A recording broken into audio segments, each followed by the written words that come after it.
নমস্কাৰ প্ৰিয় দৰ্শক গণেশ দেৱতাক প্ৰণাম জনাই আপোনাৰ সন্মুখলৈ লৈ আহিছোঁ মংগলৰ ৰাশি পৰিৱৰ্তনৰ ফল।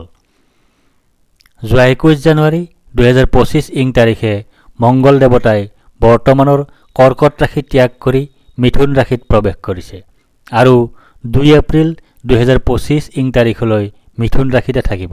অৰ্থাৎ প্ৰায় 2.5 মাহ কাল মংগলদেৱ মিথুন ৰাশিত থাকিব। জানো আহক এই সময়ছোৱাত আপোনাৰ ৰাশিত মংগলদেৱৰ গোচৰ ফল। প্ৰিয় দৰ্শক, এই ৰাশিফল নিৰ্মাণ কৰা হৈছে আপোনাৰ চন্দ্ৰ ৰাশিৰ আধাৰত। অৱশ্যে আপোনাৰ প্ৰচলিত নাম যদি ৰাশিমতে হোৱা নাই বা চন্দ্ৰ ৰাশি আপোনাৰ জ্ঞাত নহয়, তেন্তে নামৰ প্ৰথম আখৰ মতেও এই ৰাশিফল আপুনি চাব পাৰে। মেষ ৰাশি অ ল। মংগলদেৱৰ এই গোচৰ আপোনাৰ বাবে অত্যন্ত শুভ হ'ব। এই গোচৰৰ কালছোৱাত আপোনাৰ জয় বা বিজয়ৰ যোগ আছে। এই গোচৰৰ কালছোৱাত আপোনাৰ সৰ্বপ্ৰকাৰৰ প্ৰচেষ্টাত সাফল্য লাভৰ যোগ আছে। এই গোচৰৰ কালছোৱাত আপোনাৰ স্বাস্থ্যৰ উন্নতিৰ যোগ আছে। এই গোচৰৰ কালছোৱাত আপোনাৰ সৰু ভাই ভনীৰ সৈতে সম্বন্ধ ভাল হোৱাৰ যোগ আছে। এই গোচৰৰ কালছোৱাত আপোনাৰ ধন প্ৰাপ্তি তথা ধন সঞ্চয়ৰ যোগ আছে। এই গোচৰৰ কালছোৱাত আপোনাৰ কথাৰ পৰা লাভ পোৱাৰ যোগ আছে। এই গোচৰৰ কালছোৱাত আপোনাৰ গাৰ্হস্থ্য জীৱনত সুখ লাভৰ যোগ আছে। এই গোচৰৰ কালছোৱাত আপোনাৰ অপ্ৰত্যাশিত সূত্ৰৰ পৰা লাভৰ যোগ আছে। এই গোচৰৰ কালছোৱাত আপোনাৰ প্ৰচেষ্টাত সাফল্য লাভৰ যোগ আছে। এই গোচৰৰ কালছোৱাত আপুনি শত্ৰুৰ ওপৰত বিজয় সাব্যস্ত কৰিবলৈ সক্ষম হ'ব। ৰোগ আৰু ঋণৰ পৰা মুক্তি লাভৰ সম্ভাৱনা আছে। অৱশ্যে পেটৰ কোনো ৰোগ বা হজমৰ সমস্যাত ভুগিব পাৰে। এই গোচৰৰ কালছোৱা আপোনাৰ বাবে মামলা মোকৰ্দমাৰ ক্ষেত্ৰত শুভ। চাকৰিয়ালসকলৰ বাবে মংগলদেৱৰ এই গোচৰ অত্যন্ত শুভৰূপে বিবেচিত হয়।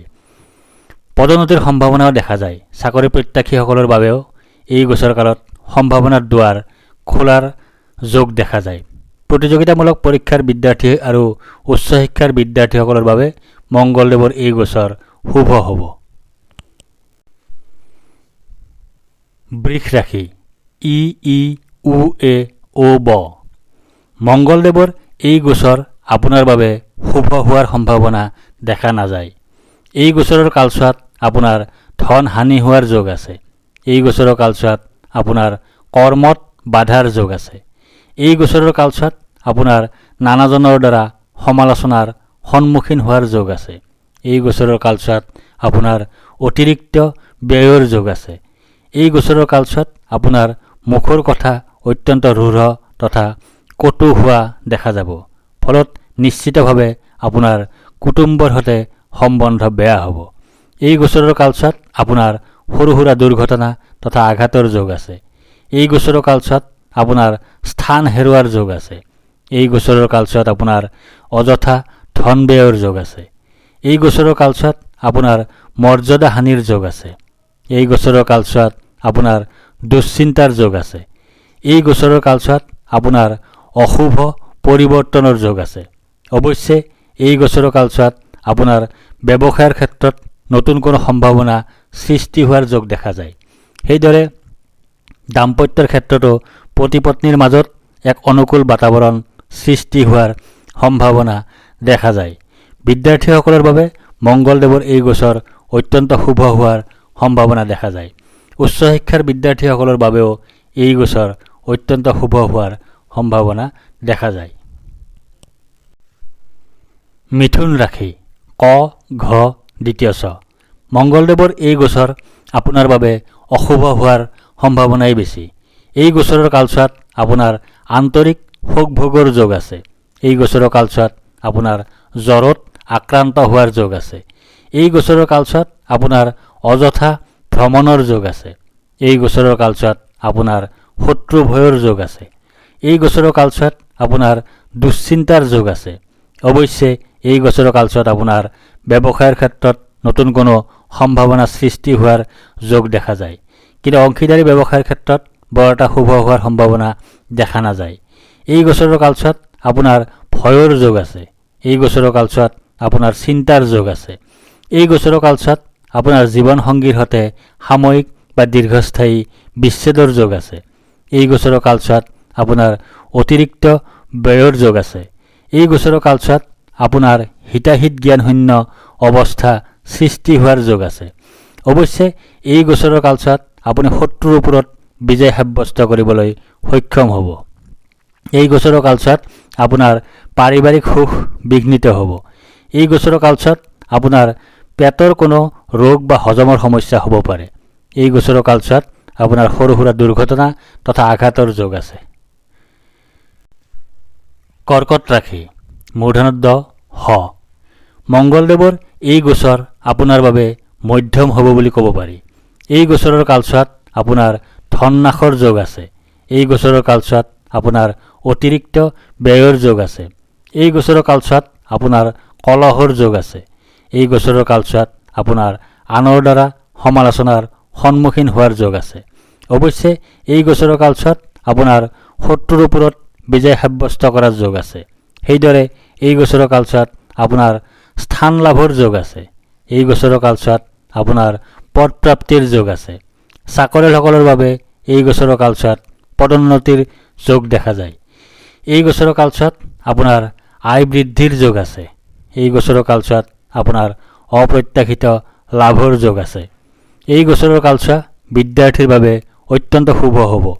প্ৰেমৰ ক্ষেত্ৰতো এই গোচৰৰ কালচোৱা শুভৰূপেই বিবেচিত হয়। বিবাহ উপযোগীসকলৰ বাবে এই গোচৰৰ কালচোৱাত বিবাহৰ কথা চলিব পাৰে। সন্তানৰ বাবেও এই গোচৰৰ কালচোৱা শুভ। এই গোচৰৰ কালচোৱা পৰাক্ৰমৰ ক্ষেত্ৰত অত্যন্ত শুভ হ'ব। অৱশ্যে সৰু ভাই ভনীৰ সৈতে মতবিৰোধৰ সম্ভাৱনা থাকিব। এই গোচৰৰ কালচোৱা ব্যৱসায়ৰ ক্ষেত্ৰত অত্যন্ত শুভ হ'ব, কিন্তু অংশীদাৰী ব্যৱসায়ত মতবিৰোধ থাকিব। পতি পত্নীৰ মাজত কিছু ভুল বুজাবুজি থাকিব যদিও দাম্পত্যৰ ক্ষেত্ৰত এই গোচৰ শুভ বুলিব পাৰি। সিংহ ৰাশি, ম মূৰ্ধন্য ত। মংগলদেৱৰ এই গোচৰ আপোনাৰ বাবে মধ্যম বুলি ক'ব পাৰি। এই গোচৰৰ কালচোৱাত আপোনাৰ শুভফল লাভৰ যোগ আছে। এই গোচৰৰ কালচোৱাত আপোনাৰ সুখ লাভৰ যোগ আছে। এই গোচৰৰ কালচোৱাত আপোনাৰ সাফল্য লাভৰ যোগ আছে। এই গোচৰৰ কালচোৱাত আপোনাৰ আকস্মিক ধন লাভৰ যোগ আছে। এই গোচৰৰ কালচোৱা বিদ্যাৰ্থীৰ বাবে শুভ হ'ব। প্ৰতিযোগিতামূলক পৰীক্ষাৰ বিদ্যাৰ্থীসকলৰ বাবেও এই গোচৰৰ কাল অত্যন্ত শুভ হ'ব। প্ৰেমৰ ক্ষেত্ৰত এই গোচৰৰ কালচোৱাত মতবিৰোধৰ সম্ভাৱনা দেখা যায়। সন্তানৰ বাবে চিন্তা থাকিব। আনহাতে এই গোচৰৰ কালচোৱাত আপোনাৰ ধনৰ কষ্ট লাভৰ যোগ আছে। এই গোচৰৰ কালচোৱাত আপোনাৰ স্থানৰ কষ্ট লাভৰ যোগ আছে। এই গোচৰৰ কালচোৱাত আপোনাৰ ক্ষতিৰ যোগ আছে। এই গোচৰৰ কালচোৱাত আপোনাৰ অপমান লাভৰ যোগ আছে। এই গোচৰৰ কালচোৱাত আপোনাৰ বাধা বিপত্তিৰ যোগ আছে। এই গোচৰৰ কালচোৱাত যদিও আপুনি পাৰিবাৰিক সুখ নাপাব, তথাপি ভূমি ভৱন বাহনৰ সুখ লাভ কৰাৰ সম্ভাৱনা দেখা যায়। এই গোচৰৰ কালচোৱাত যদিও আপুনি কথাৰ পৰা লাভ পোৱাৰ সম্ভাৱনা দেখা যায়, তথাপি আপোনাৰ কটু কথাৰ বাবে কুটুম্বৰ সৈতে সম্বন্ধ বেয়া হোৱাৰ সম্ভাৱনাও দেখা যায়। এই গোচৰৰ কালচোৱাত আপোনাৰ শত্ৰুৰ ওপৰত বিজয় সাব্যস্ত কৰাৰ যোগ আছে। লগতে পুৰণি কোনো ৰোগৰ পৰা মুক্তি পোৱাৰ যোগ আছে। কন্যা ৰাশি, প মূৰ্ধন্য হ মূৰ্ধন্য থ। মংগলদেৱৰ এই গোচৰ আপোনাৰ বাবে অত্যন্ত শুভ হ'ব। এই গোচৰৰ কালচোৱাত আপোনাৰ কাৰ্যত শুভফল লাভৰ যোগ দেখা যায়। এই গোচৰৰ কালচোৱাত আপোনাৰ লাভৰ যোগ আছে। এই গোচৰৰ কালচোৱাত আপোনাৰ সৰ্বপ্ৰকাৰৰ প্ৰচেষ্টাত সাফল্য লাভৰ যোগ আছে। এই গোচৰৰ কালচোৱাত আপোনাৰ চৰকাৰী সা সুবিধা লাভৰ যোগ আছে। এই গোচৰৰ কালচোৱা চাকৰিয়ালসকলৰ বাবে অত্যন্ত শুভ হ'ব। এই গোচৰৰ কালচোৱাত আপোনাৰ ভূমি ভৱন আৰু বাহন সুখ লাভৰ সম্ভাৱনা আছে। অৱশ্যে পাৰিবাৰিক সুখ বিঘ্নিত হ'ব তথা মাতৃৰ স্বাস্থ্যৰ প্ৰতি চিন্তা থাকিব। এই গোচৰৰ কালচোৱাত আপোনাৰ সৰ্বসৌভাগ্যৰ যোগ আছে। এই গোচৰৰ কালচোৱাত আপোনাৰ আত্মীয়ক আনন্দ প্ৰদানত সফল হোৱাৰ যোগ আছে। এই গোচৰৰ কালচোৱাত আপোনাৰ জনপ্ৰিয়তা বৃদ্ধিৰ যোগ আছে। এই গোচৰৰ কালচোৱাত আপোনাৰ কৰ্মৰ ক্ষেত্ৰত স্বীকৃতি লাভৰ যোগ আছে। এই গোচৰৰ কালচোৱাত আপোনাৰ দানশীলতা গুণ প্ৰকট হোৱাৰ যোগ আছে। এই গোচৰৰ কালচোৱা পৰাক্ৰমৰ ক্ষেত্ৰত শুভ হোৱাৰ লগতে সৰু ভাই ভনীৰ সৈতে আপোনাৰ সম্বন্ধ ভাল হ'ব। এই গোচৰৰ কালছোৱা বিদ্যাৰ্থীৰ বাবে অত্যন্ত শুভ হ'ব। উচ্চ শিক্ষাৰ বিদ্যাৰ্থীসকলৰ বাবেও এই গোচৰ শুভ হ'ব। প্ৰেমৰ ক্ষেত্ৰতো এই গোচৰৰ কালছোৱা শুভৰূপে বিবেচিত হয়। বিবাহ উপযোগীসকলৰ বাবে এই গোচৰৰ কালছোৱাত বিবাহৰ কথা চলিব পাৰে। সন্তানৰ বাবেও এই গোচৰৰ কালছোৱা শুভ। তুলা ৰাশি দৈন্তত্ব ৰ। মংগলদেৱৰ এই গোচৰ আপোনাৰ বাবে অশুভ হোৱাৰ সম্ভাৱনাই বেছি। এই গোচৰৰ কালছোৱাত আপোনাৰ পৰাজয়ৰ যোগ আছে। এই গোচৰৰ কালছোৱাত আপোনাৰ শত্ৰু ভয়ৰ যোগ আছে। এই গোচৰৰ কালছোৱাত আপোনাৰ অধৰ্ম কৰাৰ যোগ আছে। এই গোচৰৰ কালছোৱাত আপোনাৰ ভাগ্যৰ সহায় লাভ নকৰাৰ যোগ আছে। এই গোচৰৰ কালছোৱাত আপোনাৰ সৰু ভাই ভনীৰ সৈতে সম্বন্ধ বেয়া হ'ব। অৱশ্যে এই গোচৰৰ কালছোৱাত আপোনাৰ পৰাক্ৰমৰ ক্ষেত্ৰত শুভ। এই গোচৰৰ কালছোৱাত আপোনাৰ পথকষ্ট লাভৰ যোগ আছে। এই গোচৰৰ কালছোৱাত আপোনাৰ জীৱনৰ কষ্ট লাভৰ যোগ আছে। এই গোচৰৰ কালছোৱাত আপোনাৰ পৰিয়ালৰ কোনোবা ৰোগাক্ৰান্ত হোৱাৰ যোগ আছে। এই গোচৰৰ কালছোৱাত আপোনাৰ অপ্ৰত্যাশিত দুখ লাভৰ যোগ আছে। এই গোচৰৰ কালছোৱাত আপোনাৰ বন্ধন ভয়ৰ যোগ আছে। এই গোচৰৰ কালছোৱাত আপোনাৰ অপবাদ লাভৰ যোগ আছে। এই গোচৰৰ কালছোৱাত আপোনাৰ অযথা ভ্ৰমণৰ যোগ আছে। এই গোচৰৰ কালছোৱাত আপোনাৰ প্ৰচেষ্টাত বিফলতাৰ যোগ আছে। অৱশ্যে এই গোচৰৰ কালছোৱাত আপুনি মুখৰ কথাৰ জৰিয়তে লাভ পাবলৈ সক্ষম হ'ব তথা কুটুম্বৰ সৈতে সম্বন্ধ ভাল হ'ব। এই গোচৰৰ কালছোৱাত আপোনাৰ হাতলৈ ধন আহিব যদিও অতিৰিক্ত ব্যয়ৰ বাবে বিপদত পৰিব। এই গোচৰৰ কালছোৱাত আপোনাৰ ভূমি ভৱন আৰু বাহন সুখ লাভৰ সম্ভাৱনা আছে। অৱশ্যে পাৰিবাৰিক সুখ বিঘ্নিত হ'ব। বৃশ্চিক ৰাশি দৈন্তন্য অন্তস্থ জ। মংগলদেৱৰ এই গোচৰ আপোনাৰ বাবে মধ্যম হ'ব বুলি ক'ব পাৰি। এই গোচৰ কালছোৱাত আপোনাৰ দুৰ্ঘটনাৰ যোগ আছে। এই গোচৰৰ কালছোৱাত আপোনাৰ স্বাস্থ্য হানিৰ যোগ আছে। এই গোচৰৰ কালছোৱাত আপোনাৰ অনিদ্ৰাৰ যোগ আছে। এই গোচৰৰ কালছোৱাত আপোনাৰ দুশ্চিন্তাৰ যোগ আছে। এই গোচৰৰ কালছোৱাত আপোনাৰ ক্ষতিৰ যোগ আছে। এই গোচৰৰ কালছোৱাত আপোনাৰ মুখৰ কথা অত্যন্ত ৰুঢ় তথা কটু হোৱা দেখা যাব। ফলত নিশ্চিতভাৱে আপোনাৰ কুটুম্বৰ সৈতে সম্বন্ধ বেয়া হ'ব। আনহাতে এই গোচৰ কালছোৱাত আপোনাৰ যাত্ৰাত সুফল লাভৰ যোগ আছে। এই গোচৰৰ কালছোৱাত আপোনাৰ গৃহত কোনো শুভ কাৰ্য অনুষ্ঠিত হোৱাৰ যোগ আছে। এই গোচৰৰ কালছোৱাত আপোনাৰ জীৱনসংগীৰ পৰা সুখ লাভ কৰাৰ যোগ আছে। এই গোচৰৰ কালছোৱাত আপোনাৰ সকলো প্ৰকাৰে সাফল্য লাভ কৰাৰ যোগ আছে। এই গোচৰৰ কালছোৱাত আপোনাৰ পৰিকল্পনাত সাফল্য লাভ কৰাৰ যোগ আছে। এই গোচৰৰ কালছোৱাত আপোনাৰ আকস্মিক ধন লাভৰ যোগ আছে। এই গোচৰৰ কালছোৱাত আপোনাৰ মিত্ৰৰ সুখ লাভ কৰাৰ যোগ আছে।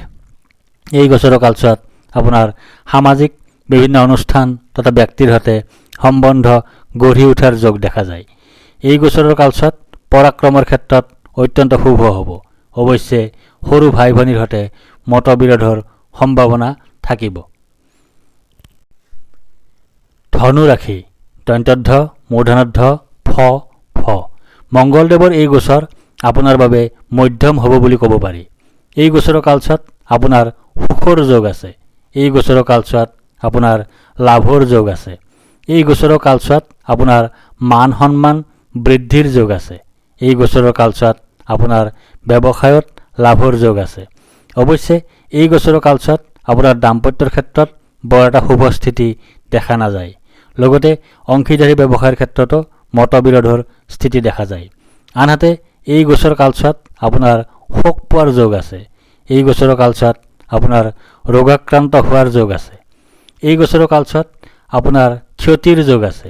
এই গোচৰৰ কালছোৱাত আপোনাৰ স্বাস্থ্য হানিৰ যোগ আছে। এই গোচৰৰ কালছোৱাত আপোনাৰ দুশ্চিন্তাৰ যোগ আছে। অৱশ্যে এই গোচৰৰ কালছোৱাত আপোনাৰ শত্ৰুৰ ওপৰত বিজয় সাব্যস্ত কৰাৰ যোগ আছে। এই গোচৰৰ কালছোৱাত আপুনি মুখৰ কথাৰ জৰিয়তে লাভ পাবলৈ সক্ষম হ'ব যদিও কুটুম্বৰ সৈতে সম্বন্ধ বেয়া হ'ব। এই গোচৰৰ কালছোৱাত আপোনাৰ হাতলৈ ধন আহিব যদিও অতিৰিক্ত ব্যয়ৰ বাবে সঞ্চয় সম্ভৱ নহ'ব। এই গোচৰৰ কালছোৱা চাকৰিয়ালসকলৰ বাবে শুভ হ'ব। বিদেশৰ সৈতে জড়িত কোনো কৰ্ম কৰিলে এই গোচৰৰ কালছোৱাত সুফল লাভৰ সম্ভাৱনা দেখা যায়। বিদ্যাৰ্থীসকলৰ বাবেও এই গোচৰ প্ৰায় শুভই দেখা যায়। মকৰ ৰাশি খ বৰ্গীয় জ মংগলদেৱৰ এই গোচৰ আপোনাৰ বাবে অত্যন্ত শুভ হ'ব। এই গোচৰৰ কালচোৱাত আপোনাৰ শত্ৰু নাশৰ যোগ আছে। এই গোচৰৰ কালচোৱাত আপোনাৰ পাৰিবাৰিক জীৱনত সুখ লাভৰ যোগ আছে। এই গোচৰৰ কালচোৱাত আপোনাৰ সম্পদ বৃদ্ধিৰ যোগ আছে। এই গোচৰৰ কালচোৱাত আপোনাৰ স্বাস্থ্যৰ উন্নতিৰ যোগ আছে। বিদেশৰ সৈতে জড়িত কোনো কৰ্ম কৰিলে এই গোচৰৰ কালচোৱাত শুভফল লাভৰ সম্ভাৱনা দেখা যায়। এই গোচৰৰ কালচোৱাত আপোনাৰ সন্তান সুখ লাভ কৰাৰ যোগ আছে। এই গোচৰৰ কালচোৱাত আপোনাৰ মহৎ লোকৰ সান্নিধ্য লাভ কৰাৰ যোগ আছে। এই গোচৰৰ কালচোৱাত আপোনাৰ বুদ্ধিবৃত্তি সম্পৰ্কীয় কৰ্মত বিশেষ সাফল্য লাভ কৰাৰ যোগ আছে। এই গোচৰৰ কালচোৱাত আপোনাৰ সন্মান লাভৰ যোগ আছে।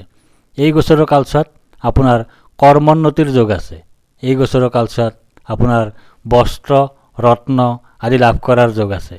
এই গোচৰৰ কালচোৱাত আপোনাৰ সম্পদ বৃদ্ধিৰ যোগ আছে। এই গোচৰৰ কালচোৱাত আপোনাৰ আকস্মিক ধন লাভৰ যোগ আছে। এই গোচৰৰ কালচোৱা বিদ্যাৰ্থীৰ বাবে অত্যন্ত শুভ হ'ব। প্ৰতিযোগিতামূলক পৰীক্ষাৰ বিদ্যাৰ্থী আৰু উচ্চ শিক্ষাৰ বিদ্যাৰ্থীসকলৰ বাবেও এই গোচৰ শুভ হ'ব। প্ৰেমৰ ক্ষেত্ৰতো এই গোচৰৰ কালচোৱা শুভৰূপেই বিবেচিত হয়। বিবাহ উপযোগীসকলৰ বাবে এই গোচৰৰ কালচোৱাত বিবাহৰ কথা চলিব পাৰে।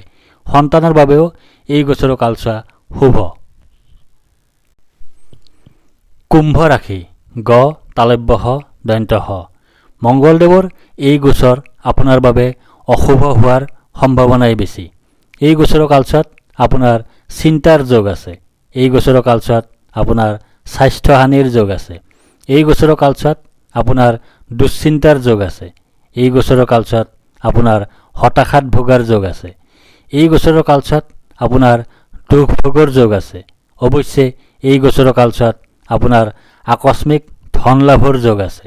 এই গোচৰৰ কালচোৱাত আপোনাৰ মিত্ৰৰ সুখ লাভৰ যোগ আছে। এই গোচৰৰ কালচোৱাত আপোনাৰ সামাজিক বিভিন্ন অনুষ্ঠান তথা ব্যক্তিৰ সৈতে সম্বন্ধ গঢ়ি উঠাৰ যোগ দেখা যায়। এই গোচৰৰ কালচোৱাত আপোনাৰ বন্ধুৰ পৰা দুখ লাভ কৰাৰ যোগ আছে। এই গোচৰৰ কালচোৱাত আপোনাৰ বাহন ভয়ৰ যোগ আছে। এই গোচৰৰ কালচোৱাত আপোনাৰ কোনো নিকটাত্মীয় বা বন্ধুৰ মৃত্যুৰ যোগ আছে। এই গোচৰৰ কালচোৱাত আপোনাৰ অতিৰিক্ত অৰ্থ ব্যয়ৰ যোগ আছে। এই গোচৰৰ কালচোৱাত আপোনাৰ মানসিক অশান্তিত ভোগাৰ যোগ আছে। এই গোচৰৰ কালচোৱাত আপোনাৰ ভূমি ভৱন আৰু বাহন সুখ লাভৰ সম্ভাৱনা আছে। অৱশ্যে পাৰিবাৰিক সুখ বিঘ্নিত হ'ব। এই গোচৰৰ কালচোৱা চাকৰিয়ালসকলৰ বাবে শুভ হোৱাৰ সম্ভাৱনা আছে। এই গোচৰৰ কালচোৱাত আপুনি বিভিন্ন ৰোগত ভোগাৰ যোগ দেখা যায়। বিশেষকৈ পেটৰ ৰোগ তথা হজমৰ সমস্যাত ভোগাৰ সম্ভাৱনা আছে।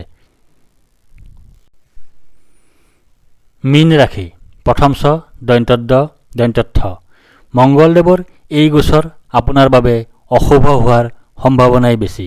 এই গোচৰৰ কালচোৱাত আপোনাৰ স্থান হেৰুৱাৰ যোগ আছে। এই গোচৰৰ কালচোৱাত আপোনাৰ উদ্দেশ্যহীন ভ্ৰমণৰ যোগ আছে। এই গোচৰৰ কালচোৱাত আপোনাৰ দুশ্চিন্তাৰ যোগ আছে।